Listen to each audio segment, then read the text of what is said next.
Have you ever had one of those mornings, you know the kind I'm talking about? I think so. You wake up, sun shining, the coffee, it tastes perfect, and you feel fine, neutral, maybe even pretty good, Right. A clean a slate. clean slate. But then you step out the door and someone cuts you off in traffic. Just a minor thing, really. But suddenly there's this flicker of irritation. Mm-hmm. And instead of just letting it go, you start narrating it in your head. Who gave this guy a license? Why is everyone in this city an idiot? You're telling the story. I'm telling the story. And fast forward 20 minutes, you get to work and you're slamming your car door. You walk in, a colleague asks, "How are you?" And you just give this tight, clipped, "Fine." But you're not fine. You're in a mood. We've all been there. It really does feel like a fog has just descended. Exactly. And we tend to treat these moods like weather, don't we? Yeah, that's a good way to put it. We act as if this storm system just rolled in and we have no choice but to, hunker down and wait for it to rain itself out. Right. We say things like, I guess I'm just an angry person today, as if the anger is something that's happening to us. Not something we're doing. Exactly. Yeah. We see ourselves as these passive observers of our own internal climate. We think emotions are just reactions to the world. But what if that's storm? Yeah. What if it isn't weather? What if it's architecture? That is the question we're wrestling with today. What if that spiral of worry or that flash of rage isn't a reaction, but a habit, a groove that we've carved into our own minds day after day just by practicing it? It's a pretty startling thought. It is. It's terrifying, honestly, but it's also, I think, potentially the most empowering thing we've talked about. I completely agree, because if it's architecture, well, that means we can renovate. If we built the walls, we can move them. Precisely. Welcome back to our exploration of William Walker Atkinson's classic Thought Vibration. Today we're cracking open Chapter 11, The Psychology of Emotion. And I have to warn you, if you're expecting a sort of soft, fuzzy exploration of getting in touch with your feelings, this isn't it. This is more like a manual on how to take the wheel. It's surprisingly rigorous. Yeah. I mean, Atkinson is really looking at the machinery under the hood of our emotional lives, He is. and his central thesis here is radical, even by today's psychological standards. He argues that emotions aren't just these fleeting states of being, they are habits. Habits. Just like we build muscle memory in the gym by lifting weights, we build emotional grooves through sheer repetition. We are literally training ourselves to be angry or training ourselves to be worried every single time we indulge that feeling. That's the concept that just floored me when I read this chapter. The idea that I'm training myself to be annoyed. So every time I let myself spiral over some passive-aggressive email, I'm not just venting, I'm doing reps. Exactly. You're strengthening the pathway, the synaptic connection that makes it easier and faster for your brain to spiral the next time. Atkinson calls this an axiom of psychology. He writes this one sentence that should probably be on all of our foreheads. Emotions deepen by repetition. Emotions deepen by repetition. It sounds so simple. But let's really unpack the implications of that, because I think most people believe that expressing an emotion gets rid of it. But before we get into the mechanics of that, I just want to say, if this episode helps you, please hit like and subscribe for the next one. Please do. Because today, we're going to learn how to interrupt those loops before they harden into concrete. And to understand how to interrupt them, we really have to get this repetition aspect. Think about a path through a dense, overgrown forest. Okay. The first time you walk it, you have to hack through the brush with a machete. It's difficult. It takes conscious effort and a lot of energy. That's your brain trying to process a new reaction. Okay, so that's me trying to be angry about something new. Or maybe trying to be patient when I'm not used to it. Right. But if you walk that same path every day for a month, what happens? It gets easier. Yeah. The grass is trampled down, the dirt is packed hard, the branches are pushed back. It becomes the path of least resistance. Atkinson is saying your mind works the exact same way. If you allow a state of feeling, let's say irritation, to thoroughly take possession of you, you are packing down the dirt. So it'll be easier to feel that again. Much easier. You'll find it easier to yield to that same emotion the second time, and the third. Until eventually, irritation isn't just something you feel, it's the path you automatically take. And that's when we start identifying with it. Exactly. We stop saying, I'm feeling irritable, and we start saying, I'm short-tempered. Right. We confuse the habit with our actual identity. Precisely. It becomes second nature. But Atkinson reminds us that second nature is just nature that we've built, and if we built it, we can dismantle it. That's the hopeful part. So let's get into the mechanics of these habits. Atkinson is really adamant about catching the habit early. He uses this gardening metaphor that I think is brilliant. He says it's infinitely easier to pull up a weed when it's a sprout than when it has these deep, tangled roots. This is the slippery slope concept. Boy. He talks about the insidious approach of negative emotions. And I love that word, insidious. It implies they're sneaky. They are sneaky. They don't kick down the front door with a SWAT team, do they? No, never. If a massive, violent rage tried to enter your mind all at once, out of nowhere, you'd probably reject it. Yeah, you'd think, whoa, that's not me. That's crazy. Right.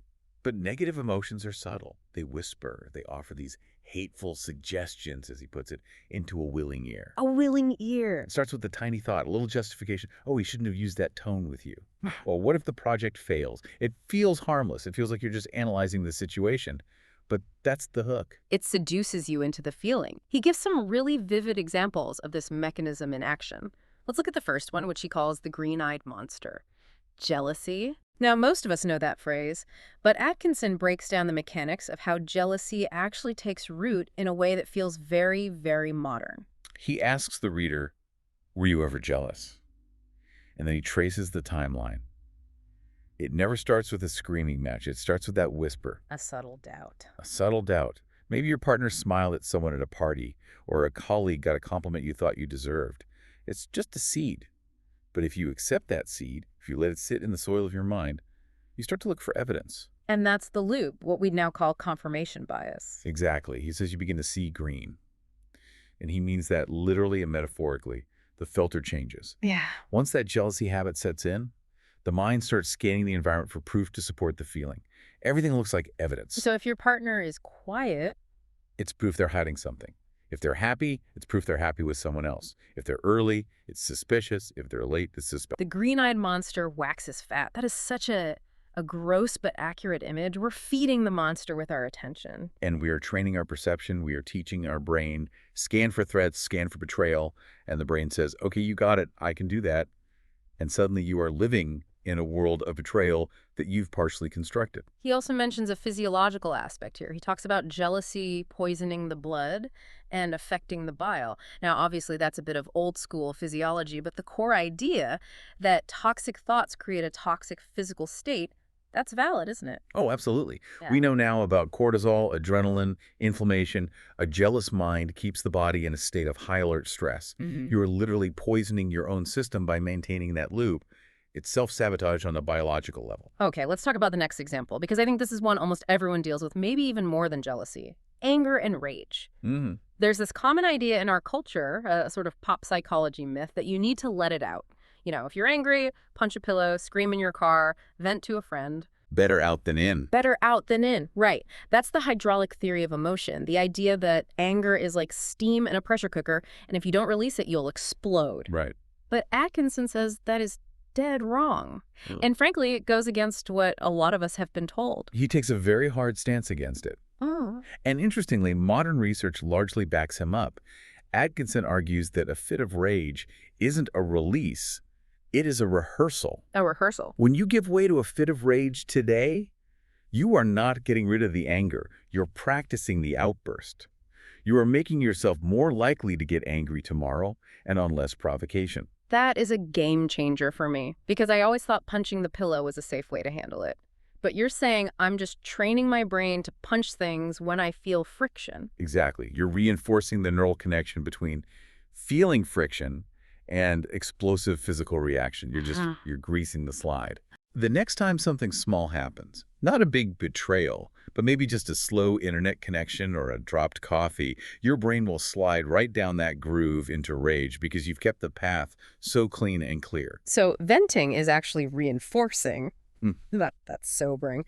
It means we have to be really careful about what we consider therapeutic. It does. It means that while acknowledging your feelings is healthy, acting them out in a rageful way is just practice for more rage. Let's move to the third example, which might be the one that plagues the modern world more than anything else, the worry habit. Yes, the prediction engine gone wrong. Atkinson describes worry as a habit that grows and waxes fat. And he points out this progression that I find so relatable. It starts with the big things. You worry about your job security or your health, real threats. Sure. But it doesn't stay there, does it? No. It migrates. That is the danger. Once the habit is established, the brain needs something to worry about to satisfy the loop. So if there's no big crisis, the mind hunts for small ones. You start worrying about trifles. He gives these specific scenarios that are hilariously dated but also timeless. He talks about the telegram. Right. If a telegram comes, it is sure to contain some dreadful tidings. Today it isn't a telegram. It's the 3 dots on a text message that appear and then just disappear. Yes. Or a call from a number you don't recognize. Or an email from HR with no subject line. Oh, that's the worst one. The worry habit immediately fills that information gap with doom. It doesn't wait for the facts. No, it manufactures its own facts. He also mentions the quiet child. If the child is quiet, the worrying parent assumes they're falling ill, or into mischief, or worse. Or the thoughtful husband. This one is a classic. The partner's just thinking about work. They're revolving a plan in their mind. They're quiet because they're thinking. But the worrying partner, because they're in this habit loop, interprets that silence through their own filter of fear. They think, he's ceasing to love me. And they indulge in a crying spell. What's tragic is that the suffering is real. The fear feels completely real to them, but it's entirely manufactured by the habit. It's a hallucination of the habit mind. It is, and Atkinson points out the physical toll here as well. He talks about the whining, rasping tone and the deep lines between the eyebrows. We wear our habits on our faces. Chronic worry literally changes your physiology, your voice, your posture. You become a vessel for the anxiety. It's heavy stuff. But we're not just talking about internal feelings here. These habits, they bleed out into how we treat other people. Which brings us to the personality loops. The first one he just hammers is fault-finding and nagging. Oh, the chronic nagger. Atkinson does not pull punches here. He describes fault-finding as an emotion that grows fat with exercise. And I feel like we all know someone, or maybe have been that someone, where you start by criticizing one little thing. Sure. Why is this dish here? Why did you park so far away? But it doesn't stop. It never stops, because the goal isn't really to fix the dish or the parking. The goal subconsciously is to exercise the fault-finding muscle. You're just looking for things to be wrong. You transition from finding fault with one thing to finding fault with everything. The weather is too hot. The service is too slow. The movie was too loud. The whole world becomes a series of errors that need correcting. And the warning here is stark. He says this small practice becomes a personality trait. It actually repels other people. Of course it does. No one wants to be around a walking complaint department. It creates a force field of negativity. And then we have gossip and envy. He calls these mental weeds. I love that term, mental weeds. It implies they're invasive. They choke out the good stuff. They do. And the danger with gossip and envy, according to Atkinson, is the spread. He says that encouraging one unworthy emotion gives room for a whole family of them to grow. So they're related. Oh, yeah. If you open the door to envy, you're also inviting in resentment, malice, and spite. They're all cousins. They crash on the same couch. I think this is where I need to do a little confession, and I bet a lot of people listening can relate. Sometimes venting, just letting out a little gossip or complaining about someone who annoyed us, it feels good. It feels like bonding. Sure. You get coffee with a friend and you just trash talk a mutual annoyance. But Atkinson is saying that even that bonding is dangerous. He is. And it's a hard pill to swallow because it's so socially reinforced. We often vent thinking we're processing the emotion. I just need to process this. Yeah, I say that all the time. But if we look closely, are we processing it? Or are we rehearsing the narrative? If I tell you the story of how my boss was rude to me, and I tell it with passion, and I emphasize how wrong he was and how right I was. You're just digging that groove deeper. I am. I'm reinforcing the victim identity. I'm making it more likely that I'll feel slighted tomorrow. Wow. Okay, so we've established the problem. We are accidentally training ourselves to be miserable, angry, and worried. We've built these super highways of negativity in our brains through years of reps. It sounds bleak when you put it that way. It does. But now we need to talk about how to tear them up and build new roads. Which brings us to the practical methods. This is the pivot. We transition from the problem to the solution. And the goal here is very clear: to master the emotion, not to be enslaved by it. Atkinson gives us 2 primary tools. Method 1. This is, well, it's blunt. It's the interruption command. It's incredibly blunt. Atkinson suggests that when you catch that emotion, starting, remember, at the sprout stage, not the oak tree stage, you hit it with a firm inner stop. He actually suggests saying get out or scat. Yes, scat. It sounds a bit ridiculous to our modern ears. Imagine sitting in a board meeting feeling anxious and thinking scat at your anxiety. Right. But the word doesn't matter as much as the energy behind it. It's about authority. It's about you being the boss.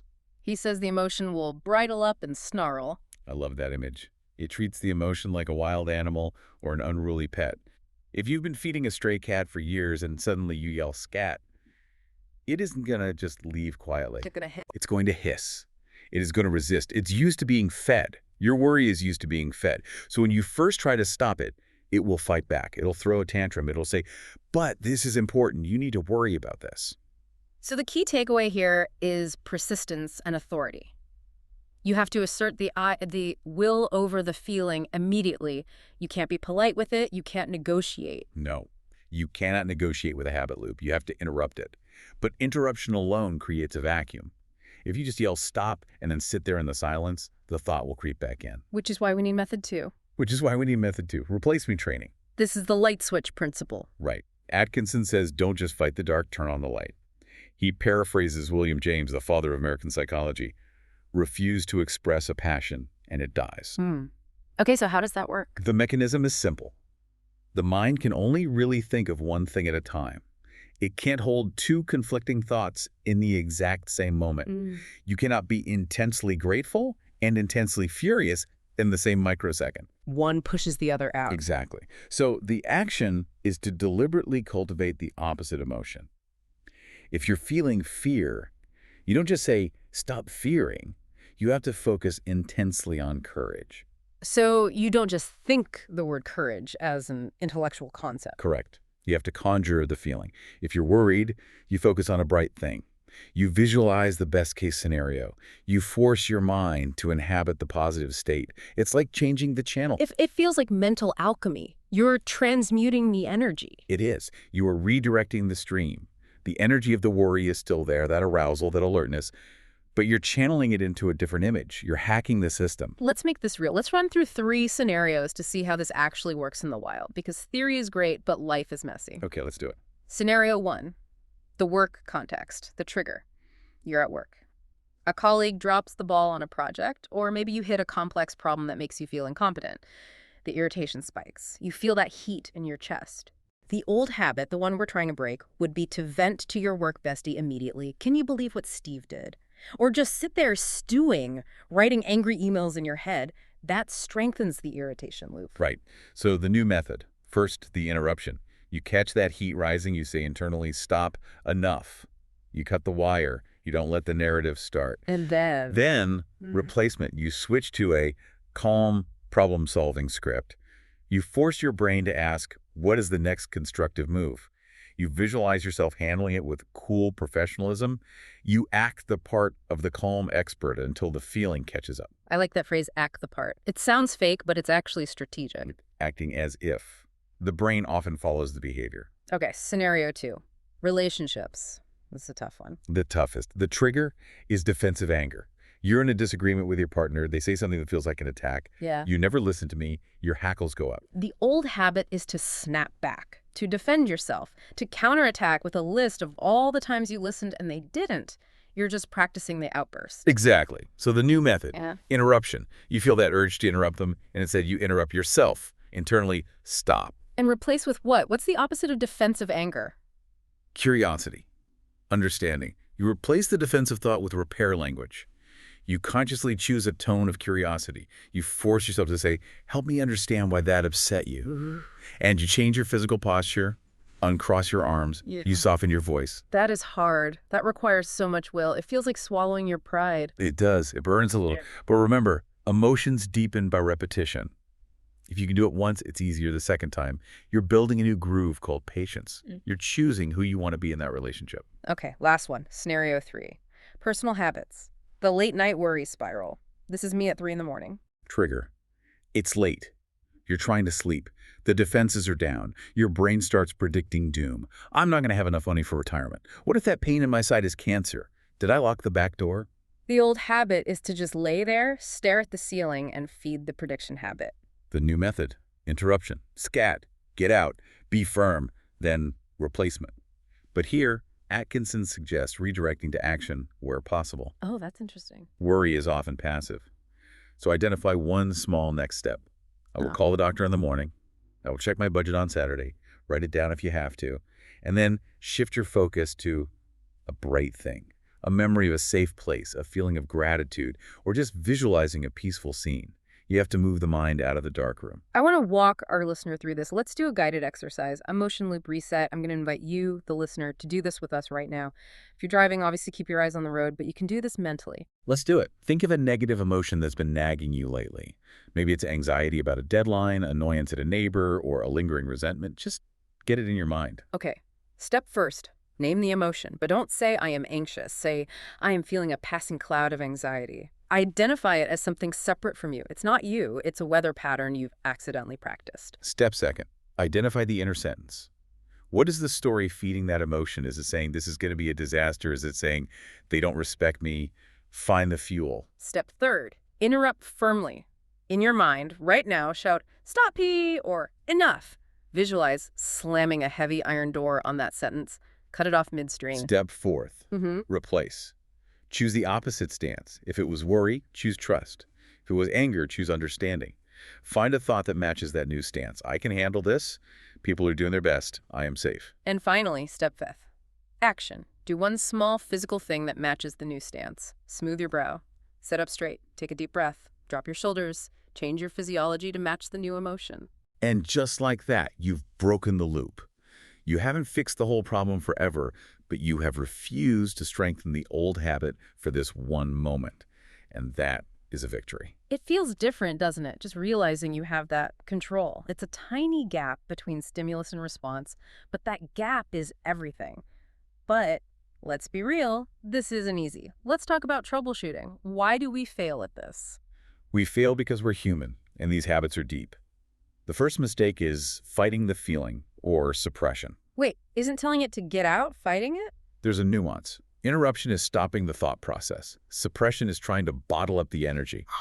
If you just squeeze your fists and grit your teeth and say, I am not angry, you're focusing on the anger. You're still vibrating on the frequency of anger. You're just putting a lid on the boiling pot. Replacement is the key. You have to turn your attention to the opposite. Okay, mistake second. Waiting too long. This goes back to the weed versus the oak tree. If you wait until you're in a full-blown rage-shouting, heart-pounding, the chemical cocktail in your brain is already loose. It's too late. It's like trying to stop a train that's already at full speed. You have to catch it when it's just pulling out of the station. If you miss that window, sometimes you just have to ride out the storm and try again next time. Mistake third. Believing the story. This is the big one. We think our thoughts are facts. When the jealous thought says they are laughing at you, we treat it like a news report. But it isn't. It's a habit loop. You have to see the thought as a symptom of the habit, not a reflection of reality. You have to distrust your own first reaction. You do. Mistake fourth, inconsistency. People try this once, it feels hard, and they say, it doesn't work. It's like doing one push-up and saying, why aren't my arms huge? Exactly. You're retraining the architecture of your brain. It takes thousands of reps. You've been practicing worry for 20 years. You aren't going to fix it in 20 minutes. And finally, mistake fifth, judgment. This is the trap. You get angry, and you catch yourself. And then you get angry at yourself for getting angry. Oh, I'm doing it again. I'm so weak. I'm failing. Now you have two negative loops running. The original anger and the shame about the anger. So self-compassion is actually a strategic tool here. Absolutely. When you catch the emotion, don't judge it. Just notice it. There's the worry loop again. Hello, old friend. Time for you to go. And then you pivot. Hello, old friend. Time for you to go. I like that. It's firm but not hateful. Yeah. It takes the sting out of it. Exactly. Treat yourself like a puppy you're training. You don't kick the puppy when it messes up. You just correct it and put it back on the right path. We have covered a lot of ground today. This is really a restructuring of how we view our inner lives. Let's do a recap. I'm going to hit you with the key takeaways, rapid fire. Let's do it. First, emotions are habits that deepen by repetition. Yes. Every time you feel it, you practice it. Next, catch the emotion at the very start before it waxes fat. Pull the weed while it's a sprout. Also, jealousy, worry, and rage are narratives we practice, not just reactions we have. They're stories we tell ourselves. Remember, use the interruption command to halt the spiral. Assert the I. Say stop. And then use replacement training to build the opposite state. Don't just fight the dark. Turn on the light. Don't forget, change the physical posture to help change the mental state. The body leads the mind.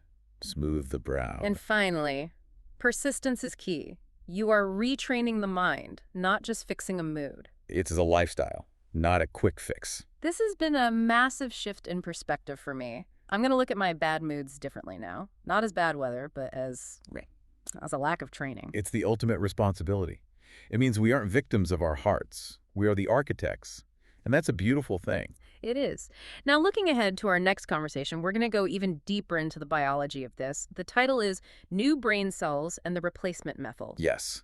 Next time, we're going to talk about the physical changes in the brain neuroplasticity that happen when we change our thinking. We're going to show that you really can teach an old dog new tricks, because the dog literally grows new brain cells. I can't wait for that. Thanks for being here. If you want the full series, check the playlist, and please like and subscribe so you don't miss the next episode.